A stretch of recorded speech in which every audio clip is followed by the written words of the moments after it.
ginagawa ng House panel, ginagamit nila ang proceeding para sa chismis eh. Ha? May mga propaganda lumalabas na hindi naman konektado doon sa kanilang theory of the case. Marami sa kanila dyan, chuchuwawa lang, kibitzers, hindi naman sila lawyers. Lalong-lalo na yung mga spokespersons. Pero yung sa panel, mga lawyers, ang problema, walang practice na extensive. Tapos, politiko na sila, wala na sila sa yung mindset ng isang litigator. Kaya madedehado sila dito. Kaya siguro kumuha sila ng private prosecutors. But what can the private prosecutors do? Very limited. Kasi ang kanila, more or less, advice. Hindi sila pwede mag-interfere because wala silang personality except to assist. Yun lang ang role ng private prosecutors. Hindi sila pwede pumorma dito eh. Compared to the defense counsels na sila talaga ang babangga dito sa House Prosecution Panel. Opo. Linawin ko lamang po, Attorney, dahil siyempre marami ding mga nasa kabila. Mga kritiko po ng VP Sara Duterte nagsasabing absent po siya during pre-trial. Parang absent na naman po ngayong araw na. Parang ganun po yung mga argumento, mga naratibo po laban po kay Vice Presidente. Required ho ba talagang si VP Sara Duterte na maging present po kahit sa pre-trial? O kailan ba siya dapat maging present sa impeachment? Alam mo, unlike in civil proceedings or in criminal proceedings, na usually, pag pre-trial required, no? Unless meron kang special power of attorney and justified yung absence mo. Sa impeachment kasi hindi required. That's the general rule eh. Hindi required ang respondent mag-appear sa pre-trial and in the trial proper. So, yun po ang dapat intindihin or maintindi ng ating mga mamayan. So, I would like to really explain this sa Tagalog. Sa impeachment po, ang general rule ay hindi po required na mag-appear ang respondent sa impeachment proceeding, whether siya ay presidente facing impeachment or vice president facing impeachment, etc.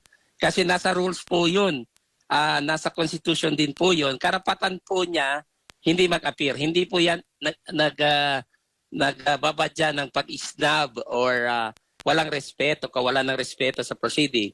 But that is a right guaranteed by the Constitution and she is just exercising her precious right. Tama lang po ang Vice Presidente na hindi mag-appear dyan. Kasi ang tendency dyan, dahil sa mga ginagawa ng House panel, ginagamit nila ang proceeding para sa chismis eh.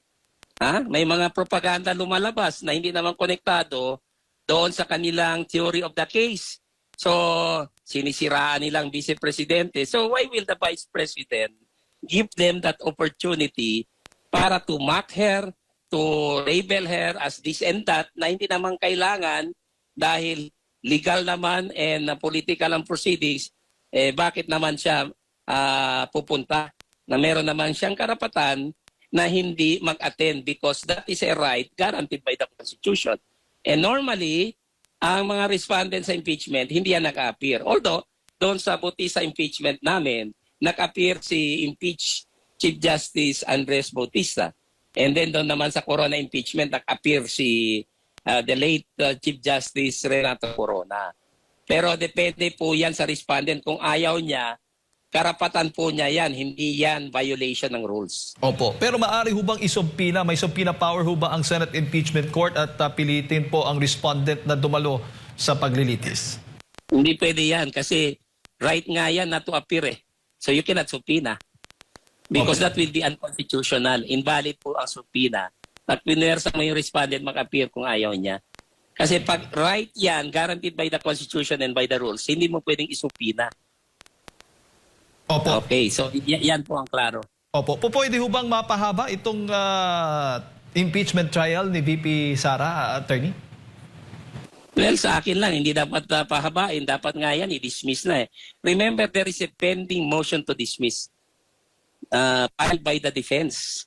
Kinwestiyon nila ang validity or legality ng articles of impeachment. Kasi may mga proceedings na void eh. So, yan ang dapat i-resolve ng House. I mean, ng Senate, sitting as an impeachment court, bago ang trial. Kasi that is a matter that precedes the trial eh. So dapat ma-resolve muna yan. Ano, i-dismiss ba nila? I-grant ba nila yung motion to dismiss o hindi? Because if that is denied, merong right ang depensa mag-file ng motion for reconsideration. And after that, they can even bring that to the Supreme Court. So hindi yan basta-basta na dire-diretso sa trial na walang mga incidents na i-resolve muna. Like itong motion to dismiss ng depensa. Dapat ma-resolve muna ito. Hindi ito pwede na i-set aside mo tapos mag-trial ka. Bawal yan.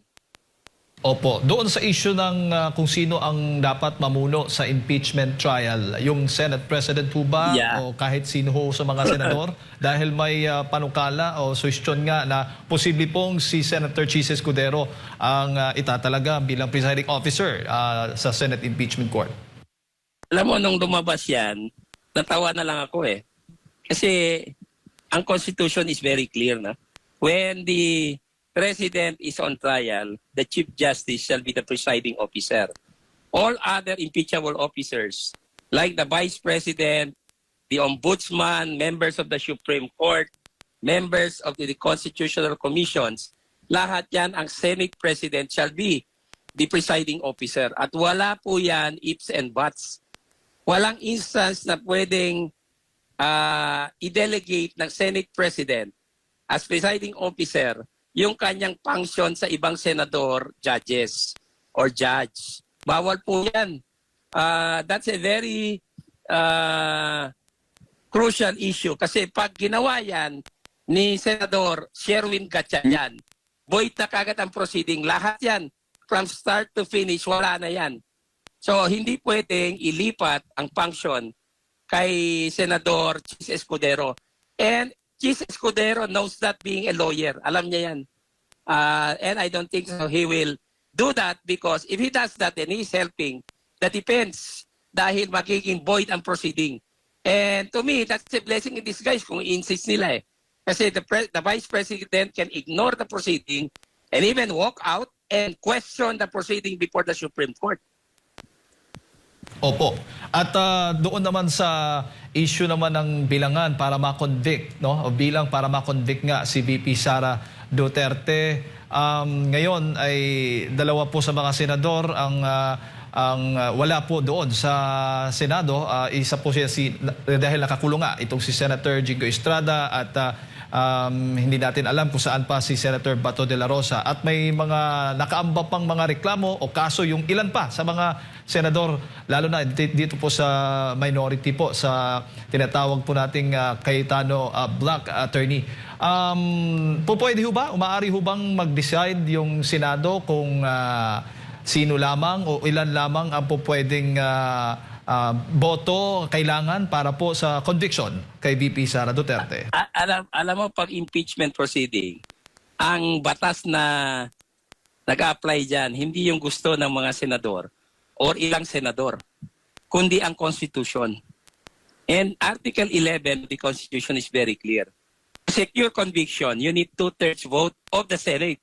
When you say of the Senate, you are talking of a 24-member Senate, hindi yung physical number of senators present.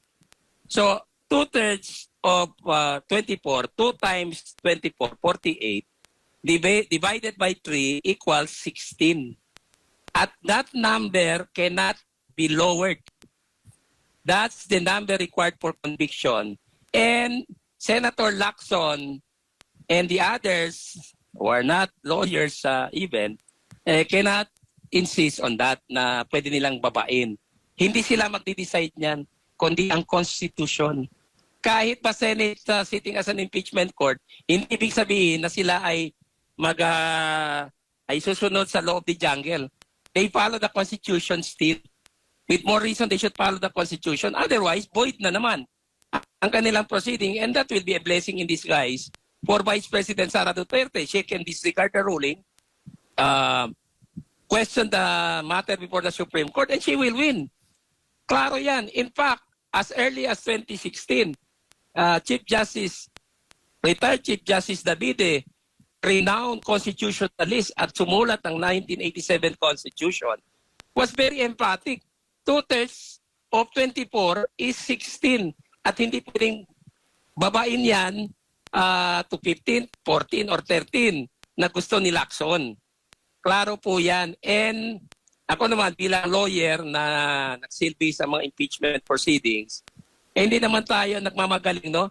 Pero even if you will survey ang mga abogado, karamihan yan magsabi sa if not all, 16 yan, hindi pwedeng babain. That's very clear. And we have to follow the Constitution dahil yan po ang rule, ang law na nag-prevail, hindi yung opinion ni Lacson or ng ibang senador na wala namang alam sa batas.